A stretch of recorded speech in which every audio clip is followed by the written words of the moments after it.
Hi guys, good morning. कैसे आप सब?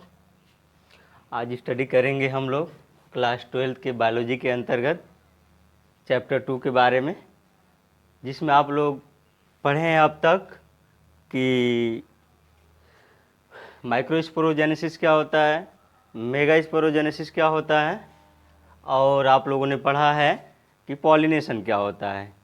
तो पॉलिनेशन में थोड़ा टॉपिक रह गया था जिसको आज स्टडी करेंगे, जिसका नाम है आर्टिफिशियल पॉलिनेशन, कृत्रिम परागण। आज हम लोगों का टॉपिक एक छोटा सा है, कृत्रिम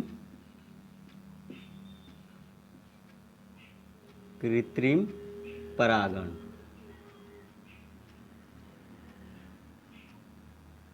कृत्रिम परागण क्या होता है? Artificial pollination.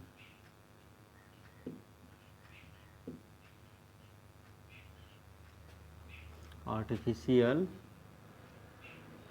पॉलिनेशन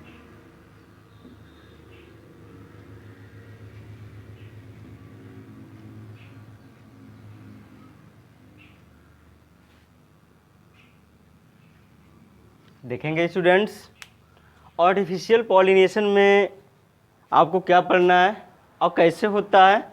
आपको कृत्रिम परागण, आर्टिफिशियल पॉलिनेशन में जब पॉलिनेशन की क्रिया मानव द्वारा कराई जाए, चैप्टर 5 के अंतर्गत आप पढ़ेंगे मेंडल वाले टॉपिक में, जिस वैज्ञानिक ने अपने प्रयोगों में कृत्रिम परागण कराया था। अर्थात उसमें दो पुष्प, अलग अलग पुष्प लिए थे। एक बड़ा पुष्प का पौधा पुष्प लिया था, एक छोटा पुष्प लिया था, दोनों को लिया था। सपोज दैट ये मान लेते कि बड़े पुष्प का हम स्ट्रक्चर खींच रहे हैं। ये बड़ा पुष्प है जिसके अंतर्गत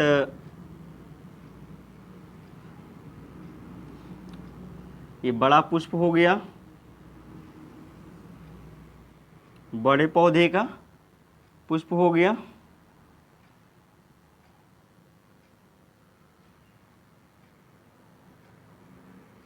बड़े पुष्प का ये इसका हो गया आपका बीजांड,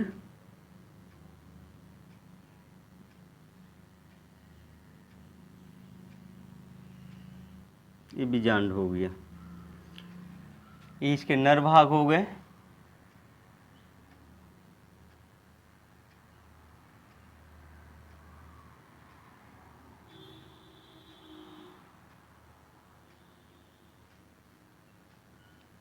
इनर भाग हो गए।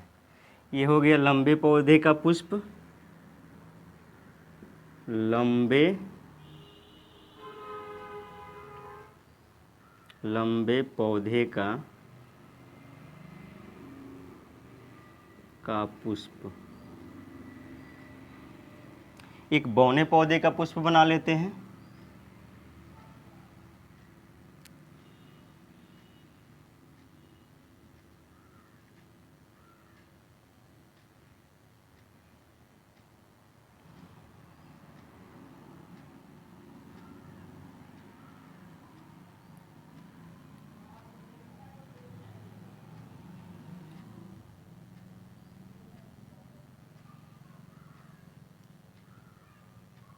बौने पौधे का पुष्प हम बना रहे हैं।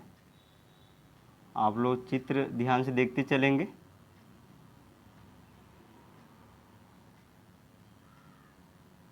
ये हो गया बौने पौधे का पुष्प।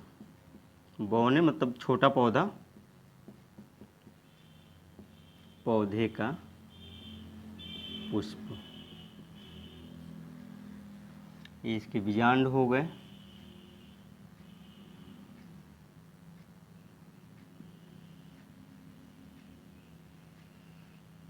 बीजांड हो गए।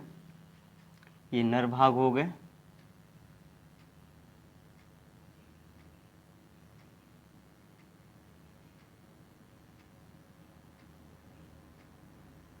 नर भाग हो गए।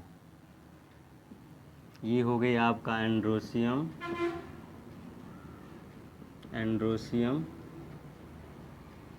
ये हो गए आपका गाइनोसियम। गाइनोसियम। ये आपका हो गया कोरोला, और ये हो गया आपका काइलिक्स। काइलिक्स, कोरोला, गाइनोसियम एंड एंड्रोसियम। इस पौधे का वही नामकरण कर देते हैं। ये हो गया आपका काइलिक्स, ये हो गया कोरोला, ये हो गया आपका एंड्रोसियम,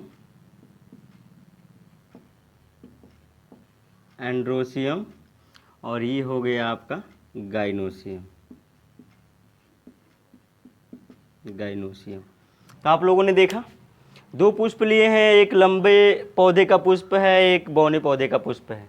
इसमें कृत्रिम परागण कैसे मेंडल ने कराया था, इसको समझेंगे। तो याद रखेंगे स्टूडेंट्स कि इसमें हम मन चाहे पौधे के पुष्प का क्रॉस ऐसे पौधे से कराना चाहेंगे जिसे हम चाहते हैं कि मान लीजिए कि ये लंबे पौधे का पुष्प है, तो इसके बौने पौधे की पुष्प के नर युग्मक के साथ या मादा युग्मक के साथ क्रॉस कराएंगे।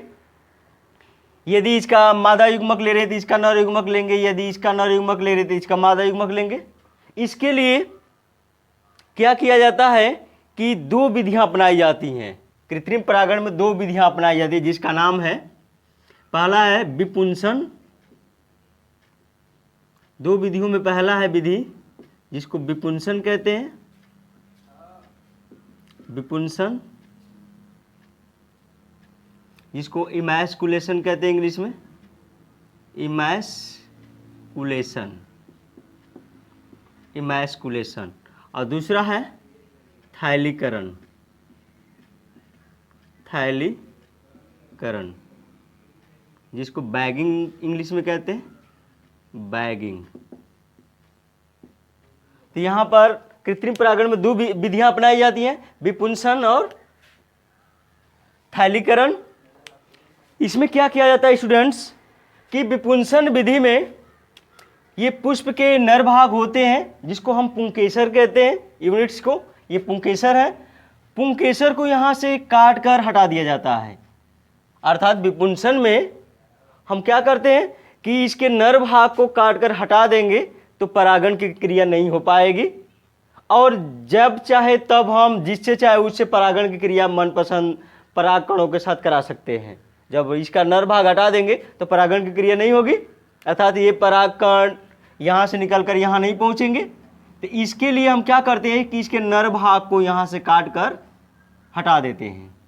नर भाग को काट कर हटा दिया जाता है, यहाँ काट दिया जाता है। इस विधि को कहा जाता है विपुंसन।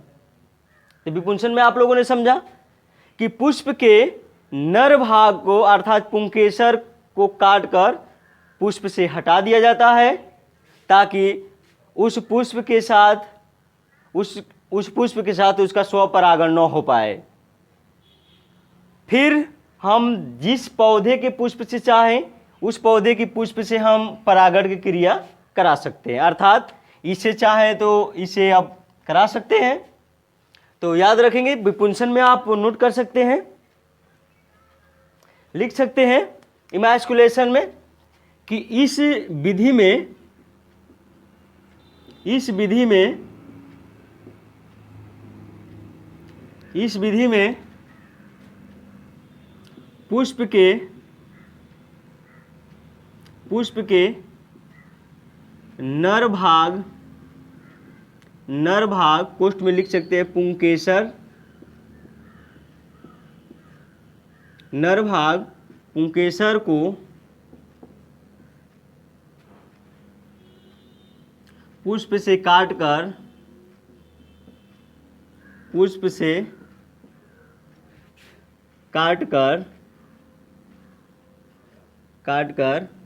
अलग कर दिया जाता है, अलग कर दिया जाता है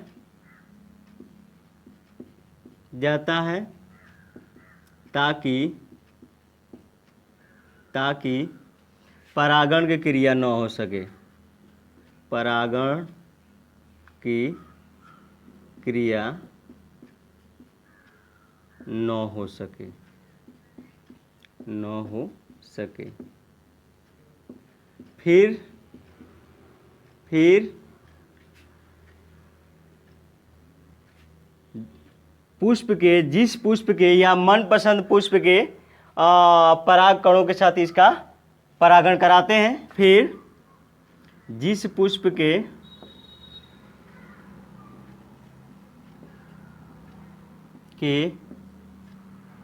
परागकण के साथ परागकण के साथ परागकण के साथ परागण कराया जा सकता है, कराया जा सकता है। जैसे कि आप लोग देख रहे हैं, इसका लंबे पौधे के पुष्प का परागण हम किसके साथ कराएंगे? बौने पुष्प का, अर्थात इसका हम परागकण लेकर इसके वर्तिकाग्र पर रख देंगे, परागण हो जाएगा। तो हम देखेंगे कि उसके नेक्स्ट जनरेशन में, अगली पीढ़ी में बौना बन रहा है या लंबा बन रहा है, वो आप 5वें अध्याय में पढ़ेंगे जो मेंडल ने क्रॉस कराया था। तो आप लोगों ने विपुंसन में देखा कि इसके नर भाग को काटकर हटा दिया जाता है। और दूसरी विधि देखेंगे इसमें थैलीकरण। थैलीकरण को भी देख सकते हैं कि थैलीकरण में क्या होता है। तो यहां पर दूसरी विधि होगी थैलीकरण।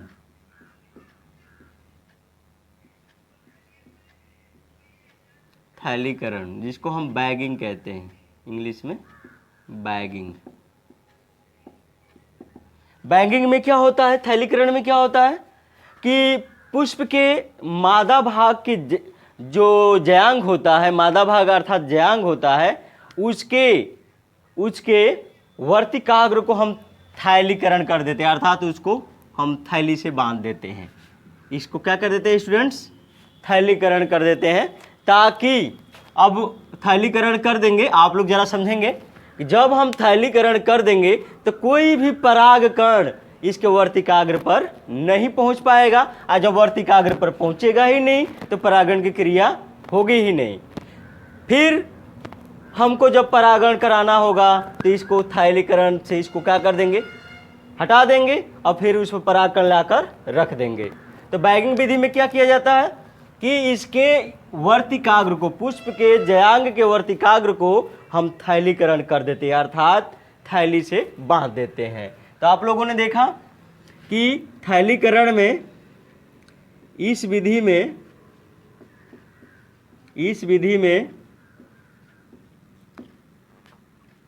पुष्प के जयांग के वर्तिकाग्र को जयांग के वर्तिकाग्र को थैलीकरण कर देते हैं, थैलीकरण कर दिया जाता है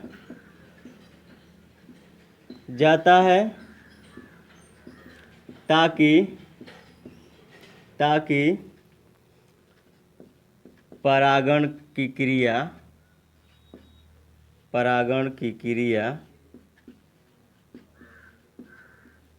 न हो सके।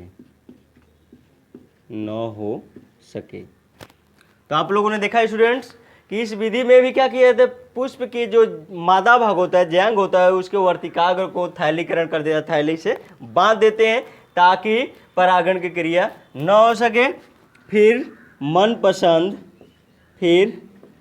चाहे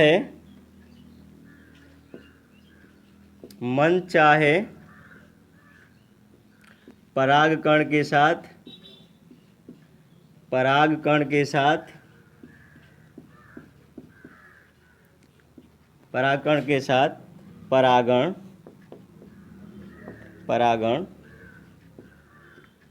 कराया जा सकता है।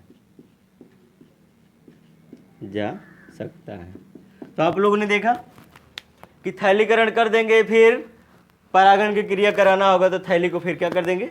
मादा भाग से हटा देंगे। फिर परागकण अपने मनपसंद चाहे पुष्प का परागकण उस पर रख सकते हैं, परागण क्रिया करा सकते हैं।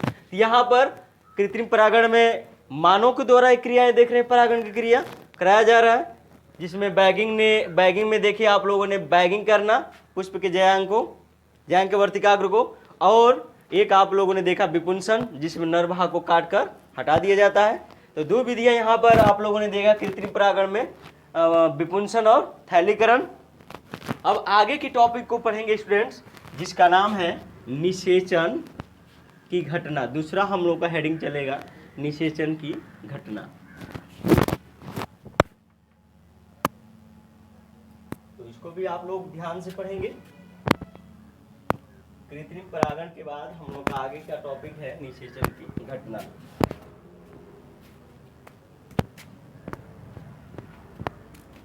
और इसको ध्यान से पढ़ते रहेंगे। अगले टॉपिक में हम आपको निषेचन की घटना पढ़ाएंगे। धन्यवाद।